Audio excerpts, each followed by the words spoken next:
So I can't believe how many requests I've received to unbox the ASUS Republic of Gamers Crosshair 4 Formula motherboard, and here it is. So this motherboard is featuring AMD's latest 890FX chipset, and that means full support for Phenom 2 X4, X3, and not pictured here, but also their brand new Phenom 2 X6 processors. It has support for ATI Crossfire X technology, of course.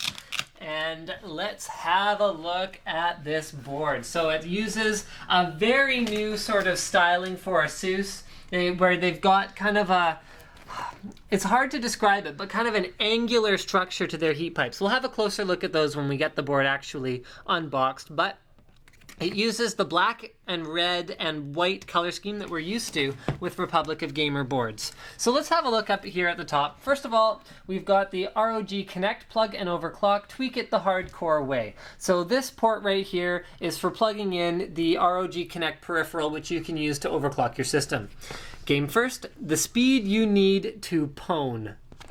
That is awesome, and we will figure out what exactly that means, but it appears to be the onboard buttons here, one of which is an overclock button, one of which is a core unlocker button, then you've got onboard start and reset buttons. Next we have MemOK. Any memory is okay. Oh, this cameraman wants to go look at those. Fine, there they are. Okay, and then we have MemOK, which is a pretty neat feature. You can take any high-performance memory, and you use this button to make sure that it'll post successfully in the board before you go in and adjust all of the timings to their extreme timings. Then we have SupremeFX X5 built in, so you've got built-in support for all of Creative's X5 technologies. That's pretty nice to have for an onboard audio solution. Let's go around to the back of the box and see if there's anything that we didn't already see, and there is not. So let's get it opened up and have a look at the accessories that are included with the Crosshair 4 formula. All right. Well, if I could get this box out, then I would be able to talk to you about the accessories that are included with the Crosshair 4 formula. There we go. So the top one contains the board, and then the bottom one contains the accessories. Comes open, we got a nice black box here and everything. Very nice. So, where should we start? Why don't we start with the I/O shield? It has ASUS's trademark black Republic of Gamers I/O shield with their puffy silvery stuff on the inside. Next we have the ROG Connect cable, which is just a USB cable. Next we have a Crossfire bridge. It's kind of funny to see that included with a motherboard rather than with a video card. Normally it comes with the video card, but hey, having an extra one never hurts. You got a few zip ties to do some cable management there. You've got their Q connectors, so if your case is kind of old and doesn't come with a proper brick USB connector, then this is a great way to plug it in. Also for your front panel switches, you can plug them into this little connector, and then you can take the whole thing and plug it right into the motherboard. Next we've got the manual, or the user guide, I guess I could call it, which has a whole bunch of stuff in it. Why don't we get to that in just a second. Let's go through the rest of the cables.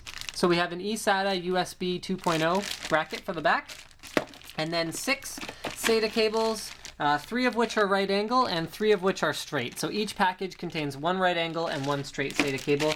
And then you've got your Republic of Gamers sticker that you could put on your case or your cat or whatever you want to. It's big.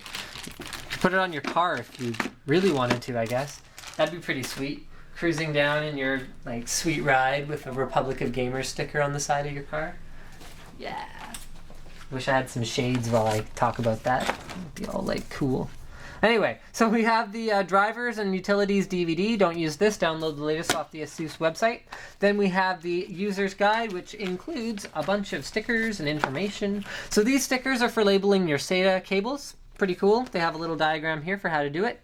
Hard drive 1, boot disk, you wrap it around your cable, label it at both sides. You will never be lost for which cable goes where ever again. Very neat feature. And then we have a little pamphlet talking about Turbo Unlocker, on-demand real-time system tuning. So, optimized CPU core loading. Turbo Unlocker is the next evolution of an exclusive ASUS Performance Boost feature. One click on the Turbo V Evo interface automatically and dynamically adjusts each to speed up performance. Okay, so basically what they're doing is they're speeding up particular cores based on how much load is on that core. That's what they're trying to do. So if you have one core that's being used heavily by a game, for example, and another one that's being used just a little bit in the background, then it'll adjust the frequency of the cores based on that. Sounds like a neat feature. So here we go. Let's get the board opened up here. User's guide. There.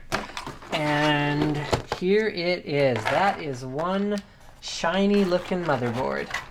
Like not literally shiny, but shiny like cool. Like cool shiny. All right. So the first thing we will find in the middle is, wow, it's actually heavier than most motherboards, to be perfectly honest with you. I think it's these huge heat sinks that it has on it. Like the board has some real heft to it. So these are like, you know what, I'm going to talk about the heat sinks first since oh, no, there's a back plate. Oh, look, we've got voltage regulators on the back. It's only when they're using tons of phases that you typically see that kind of stuff on the back of the motherboard. Okay, so moving around to the front, we've got kind of these angular looking MOSFET, North Bridge, South Bridge coolers. I think they're very, very cool. And here, cameraman, maybe you can adjust the camera to get kind of a good look at them. It's hard to really describe what this style is. Like I was calling their old style the like Fortress of Solitude style, and I don't really know what to call this, but it looks very futuristic and sleek. I really like it. You've actually got a heat pipe connecting this heatsink to the Northbridge heatsink down to the Southbridge heatsink. So you got one flat heat pipe running there, so make sure that everything stays nice and cool. Honestly, there's nothing here that's going to get particularly hot anyway, so that's why ASUS is able to take a little bit more liberty with their design choices and make it sort of look cool. Up at the top of the board, we'll find our 8-pin CPU power connector right where it belongs. I've actually had quite a few people ask me about this little 4-pin cover here. The 4-pin cover is so that if you're using a power supply that only has a 4-pin connector, you can plug it in to just these 4, and the board will still function. So if you have an 8-pin power connector on your power supply, you should remove this tab, plug in all 8 pins. In the middle of the board, we will find an AM3 socket right where it belongs. You've got support for all of AMD's DDR3 CPUs. So like I said before, X3s, X2s, X4s, X6s, X whatever you want. Next, we have support for dual channel DDR3. And ASUS is also using their somewhat unique RAM slots. So the one side doesn't actually move back. You just unclip one side, slide the module into the one side, put it down the rest of the way, and then clip it in, so you only have to use one. Next, we've got our 24-pin connector along the side here, right where it belongs, and then right next to that, we've got Probit.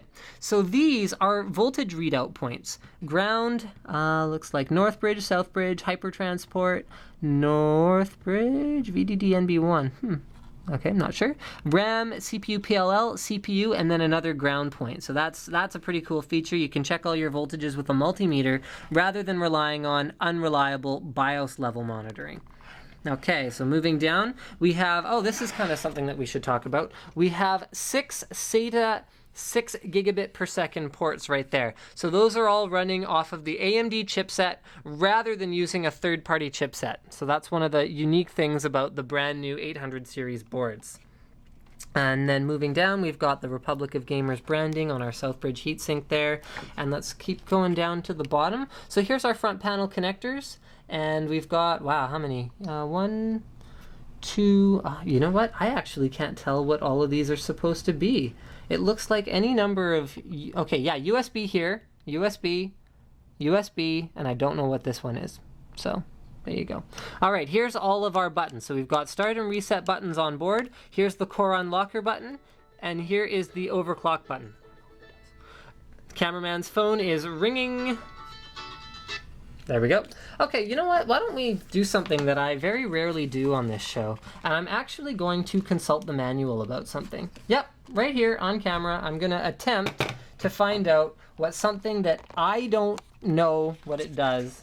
Oh wow, we're coming up on 10 minutes. Never mind. I am not going to do that unless I can find it really quickly. Forget it. Okay, so let's move around to the PCI Express slots. We have 4 PCIe 16X slots, 2 PCI slots, and it actually says what these run at. So this one runs at 4X, this one runs at either 16X or 8X. This one runs at either 8X or 1x, and this one runs at 16x regardless. So let's go around to the back. We can have a look at what connectivity we have here. We've got one PS2 keyboard port. We have 6 USB 2.0 ports. We have a CMOS clear button, 2 USB 3.0 ports.